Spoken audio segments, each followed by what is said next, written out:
어제 2월부터 시작됐던 아모스서의 그 마지막 장 9장을 살펴보면서 또 다섯 번째 환상인 이 성전 문지방이 무너지는 이 사건을 통해서 하나님께서 어떻게 계획하시고 그 뜻을 이루시는지를 살펴보도록 하겠습니다.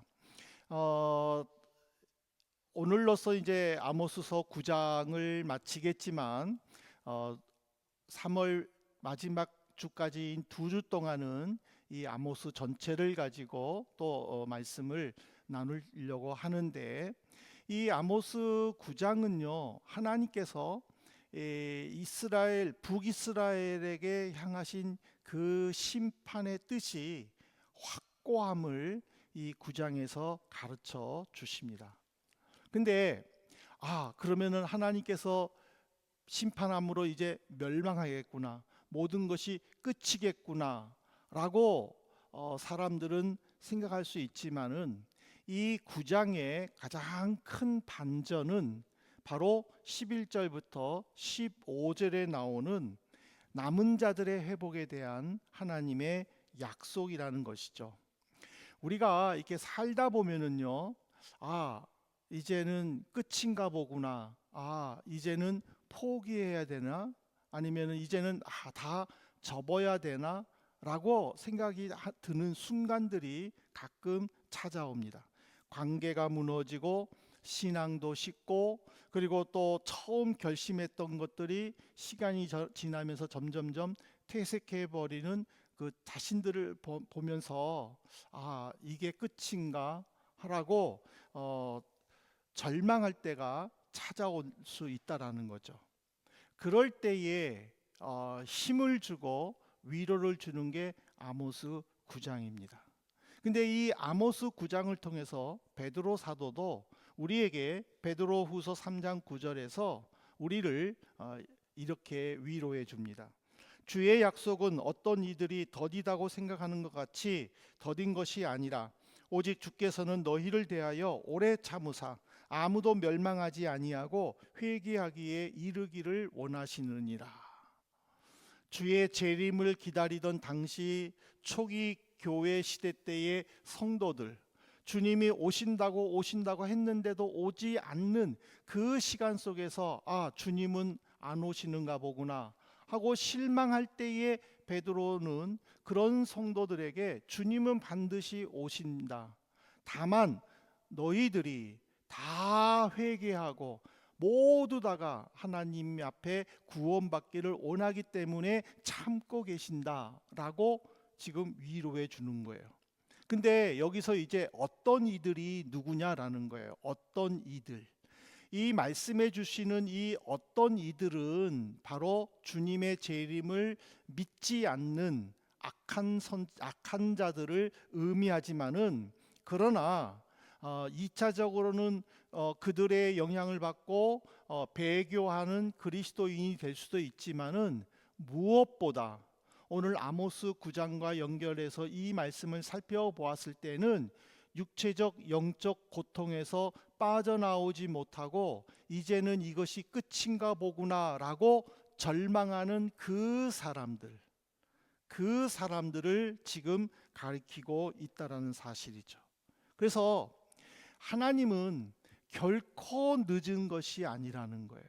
결코 늦지 않고 모두 다가, 또 내가 하나님 앞에 올바로 서서 하나님으로부터 인정받기를 끝까지 기다리신다라는 것을 가르쳐 주죠.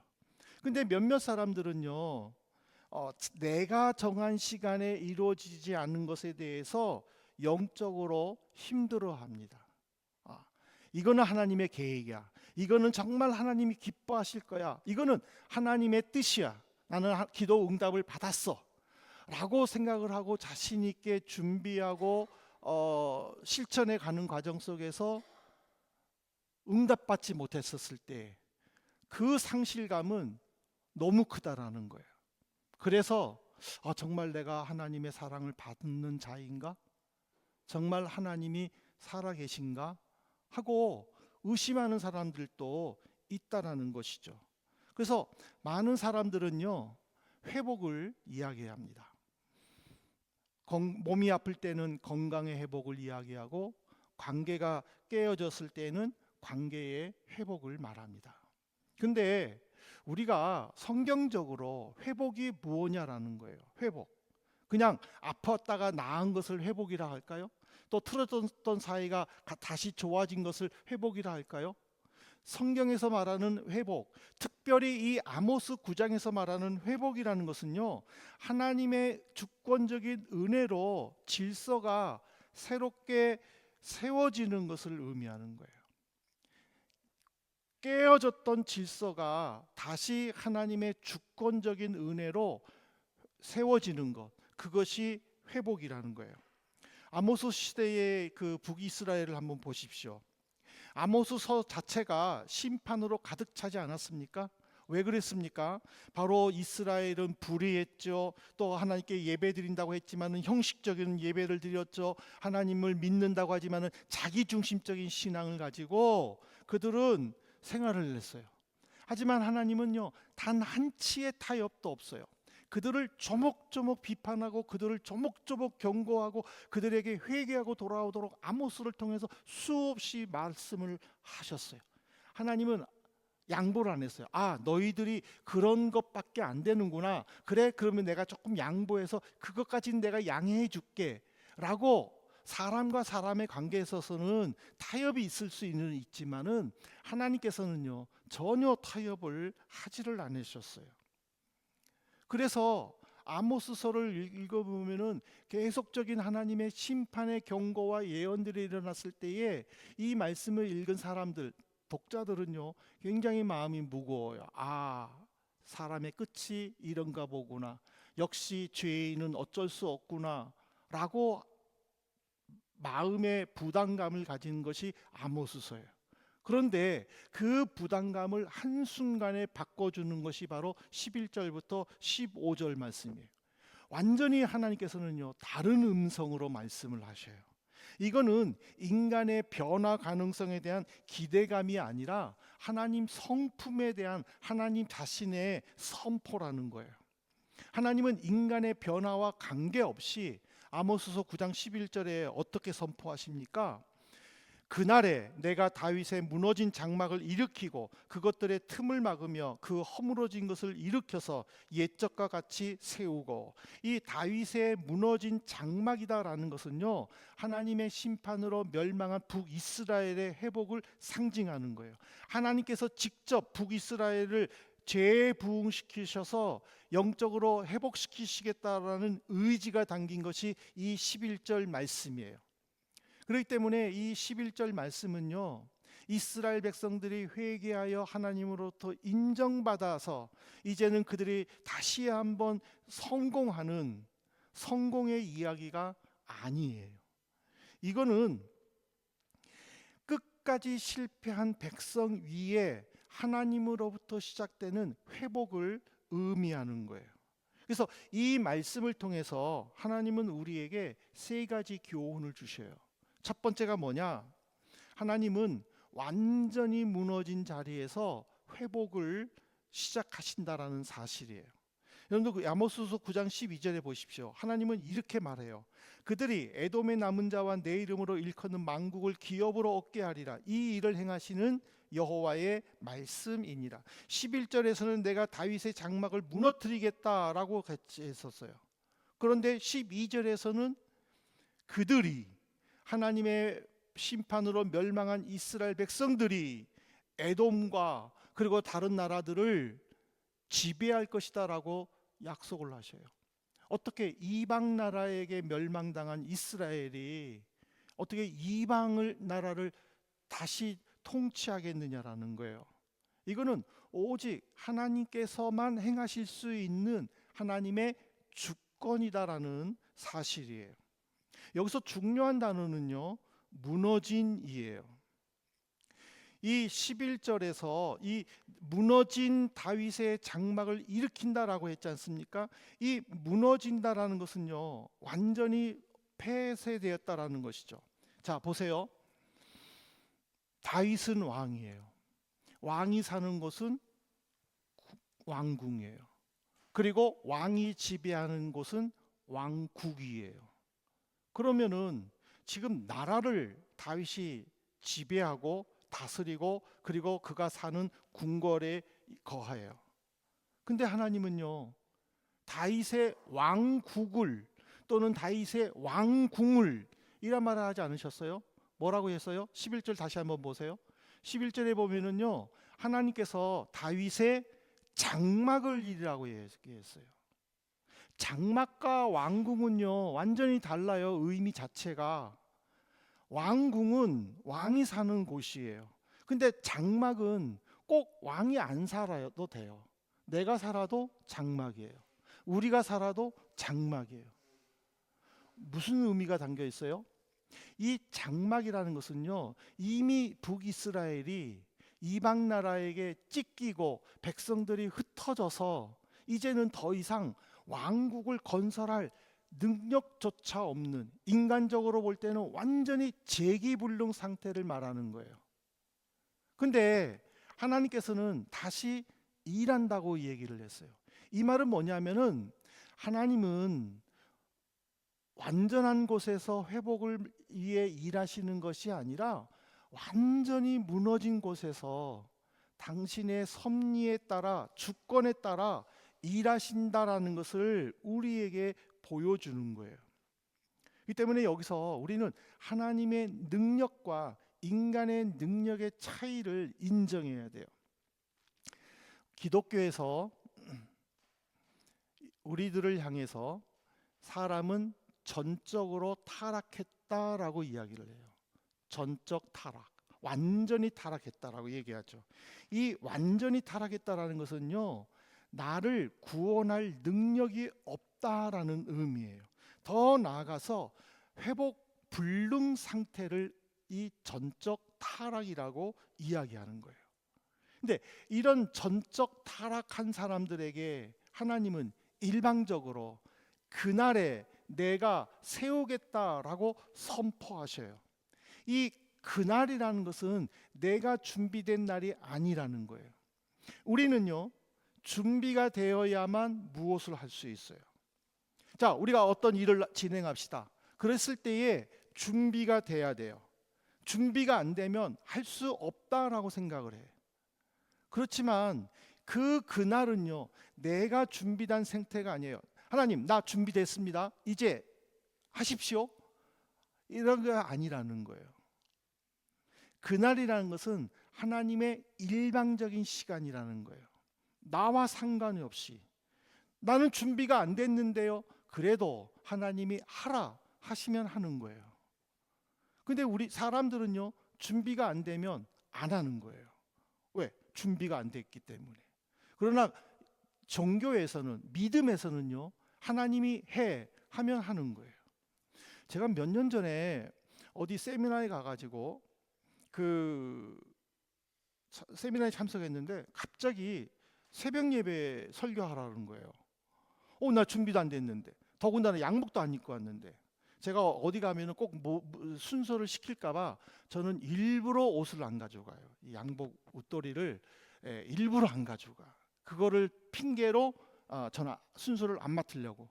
그랬는데 그 목사님이 저한테 하는 말이, 목사님은 하나님의 섭리를, 주권을 믿습니까?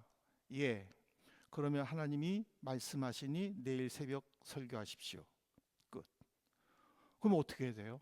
내가 이해했으니까 순종하는 거예요. 준비 안 됐는데 그거는 밤새면서 준비하면 되잖아.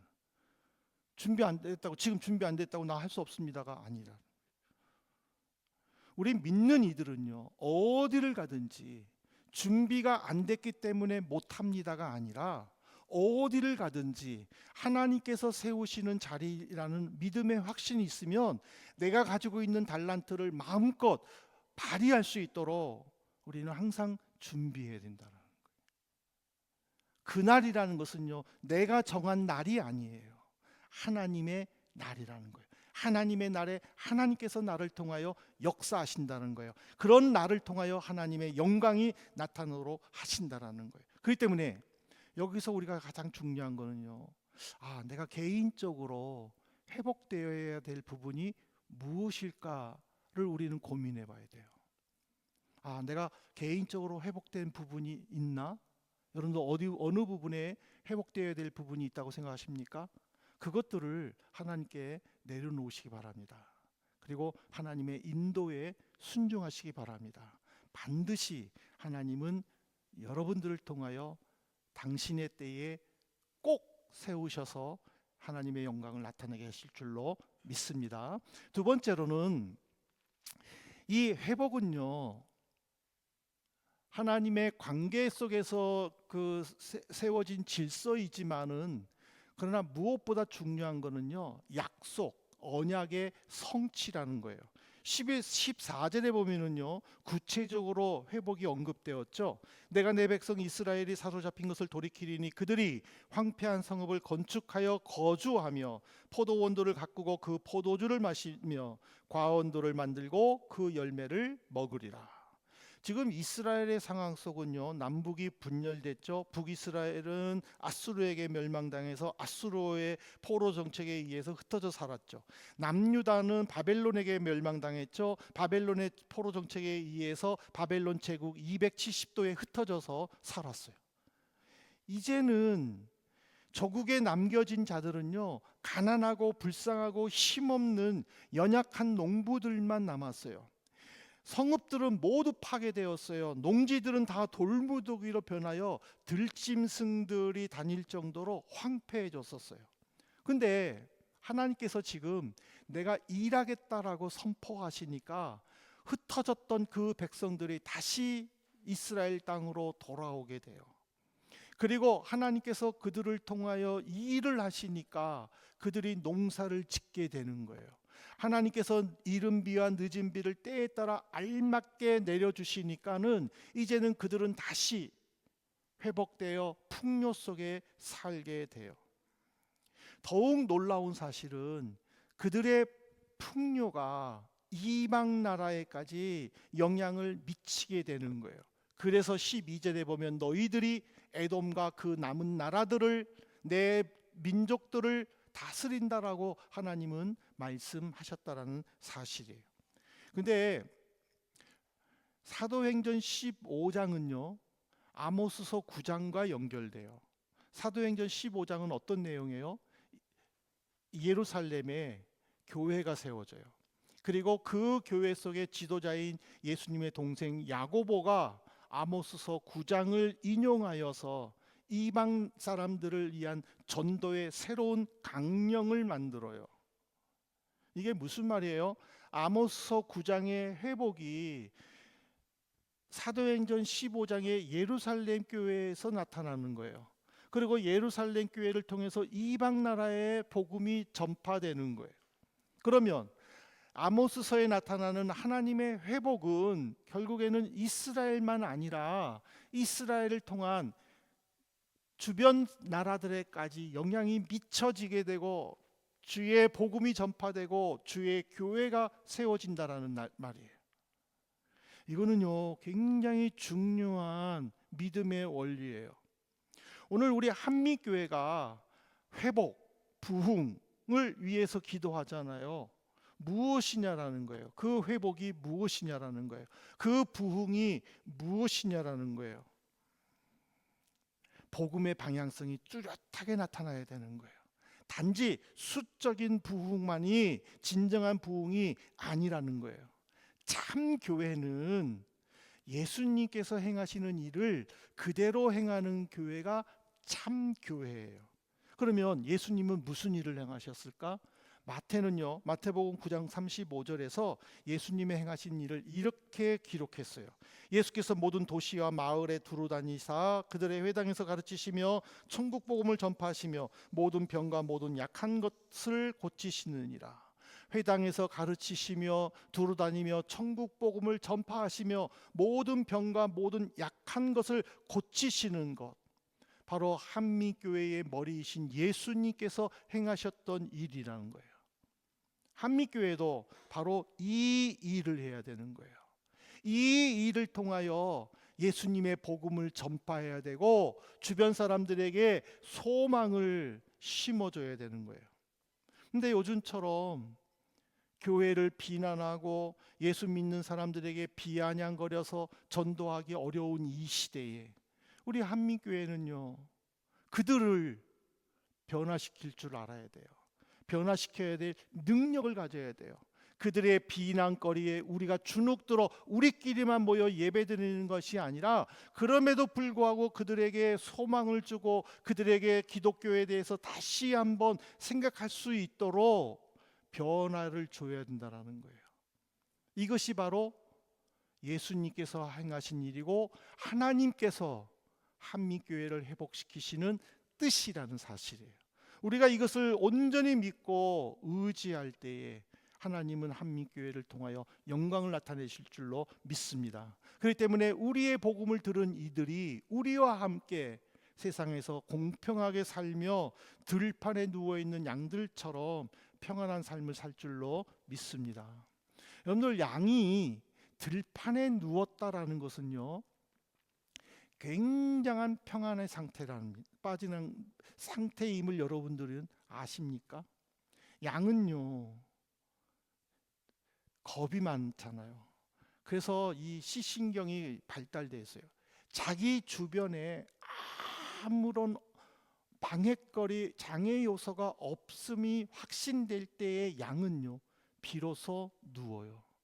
그렇기 때문에 시편 23편의 여호와는 나의 목자시니 푸른 풀밭에 나를 누이시며 라는 그 찬양은 나를 완전하게 평안한 상태로 이끌어 주신다라는 것을 의미하는 거예요.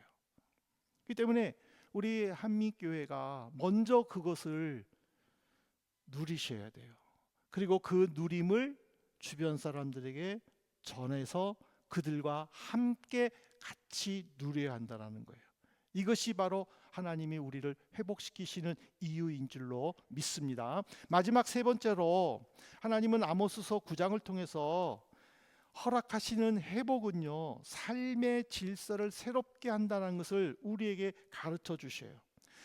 하나님으로부터 회복받은 백성들은요, 하나님을 체험한 사람들은요, 삶의 질서가 변할 수밖에 없어요.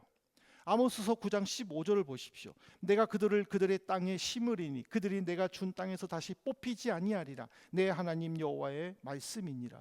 다시 한번 말씀드리지만은요, 북이스라엘은 아수르에게 끌려가서 노예처럼 살잖아요. 남쪽 유다는 바벨론에 끌려가서 노예처럼 살잖아요. 그들은요, 정처 없이 떠돌아다녔어요. 근데 하나님께서 회복시켜 주시니까 이제는 더 이상 떠돌아다닐 필요가 없는 거예요.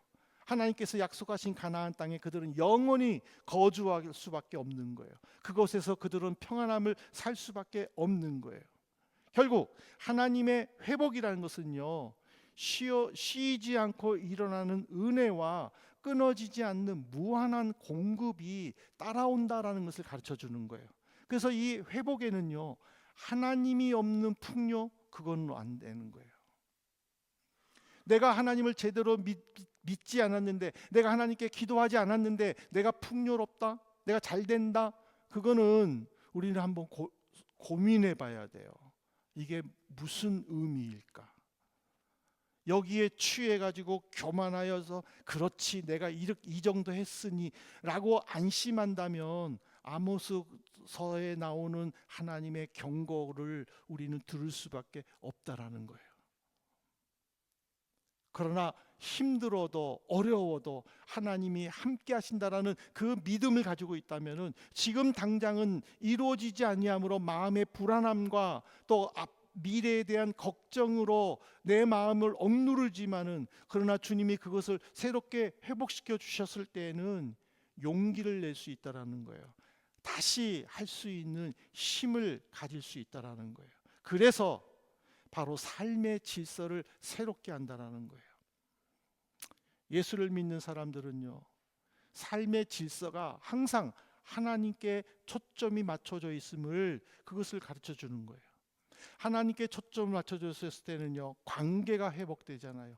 관계가 회복되면 하나님과의 질서가 깨어지지 않는 거예요. 하나님과의 질서가 깨어지지 않을 때는 삶의 풍요가 나타나는 거예요. 왜 이스라엘 백성들이 심판을 받습니까? 왜 이스라엘 백성들이 어려움에 처합니까? 왜 이스라엘 백성들이 노예처럼 삽니까?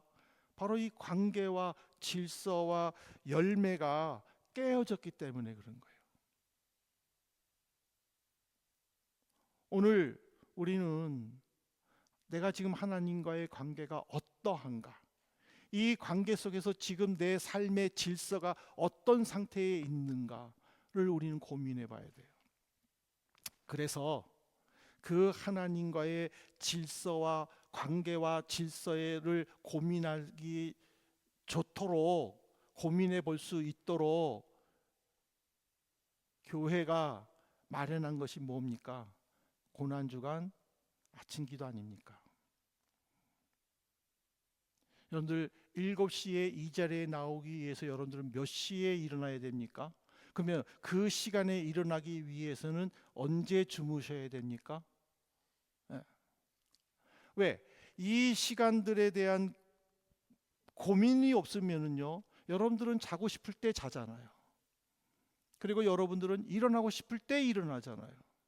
그거는 하나님과의 관계가 아니잖아요. 나와의 관계잖아요.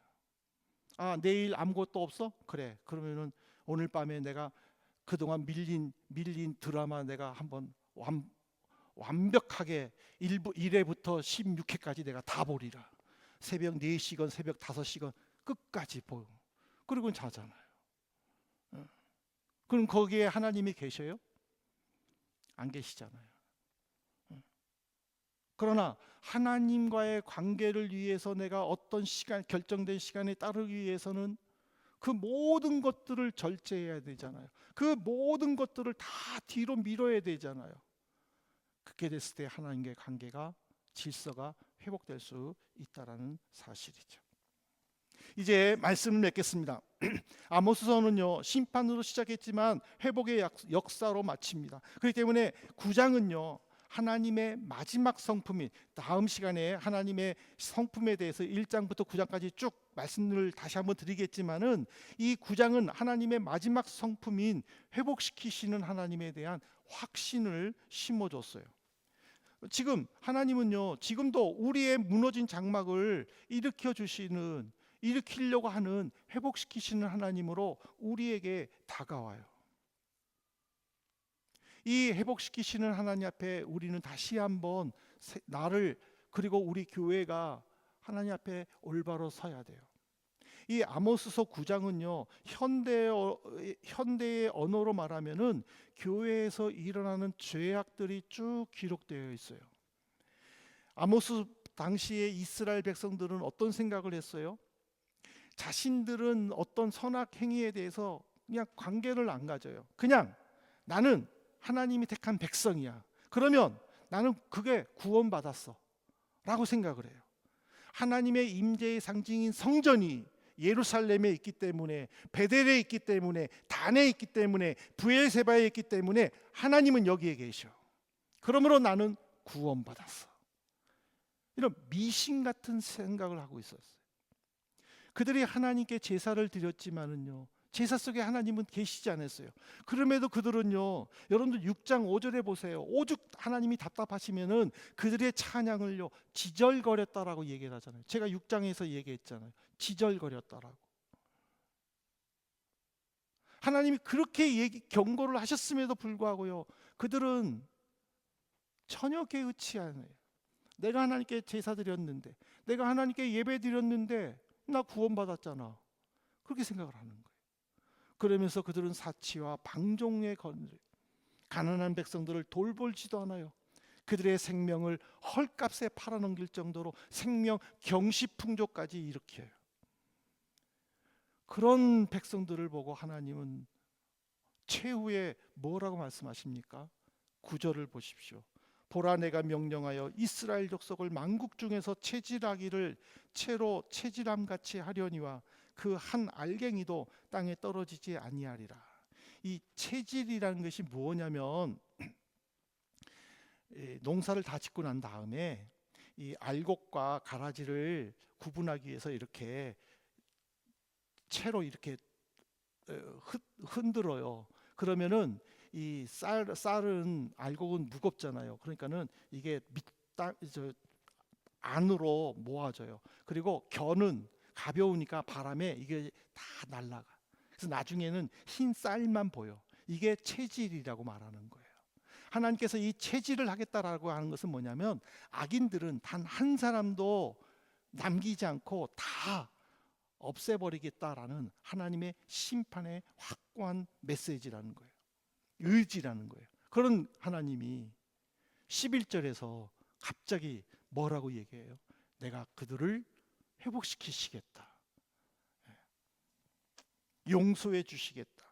그렇다고 이스라엘 백성들이 회개하고 또 진실한 마음으로 하나님을 섬기는 것이 아니에요. 그럼에도 불구하고 그 말씀을 하신 것은 우리에게 죄 사함의 은총을 깨닫게 하시기 위함이라는 거예요. 내가 하나님으로부터 죄의 용서를 받았다. 이 믿음의 확신을 가지셔야 돼요. 내가 하나님의 자녀이다. 오직 나는 주님만 의지하겠다라는 그 믿음의 확신이 가질 때 우리는 다시 하나님과의 관계 속에서 올바른 질서를 통해 영광이 나타날 줄로 믿습니다. 모쪼록 우리 성도님들 이 한 주간 이 말씀을 묵상하며 하나님과의 관계와 질서, 그리고 그 질서 속에 나타나는 그 열매의 이 올바른 순서를 제대로 알고 하나님께 인정받는 주의 자녀가 되시기를 주님의 이름으로 축복합니다.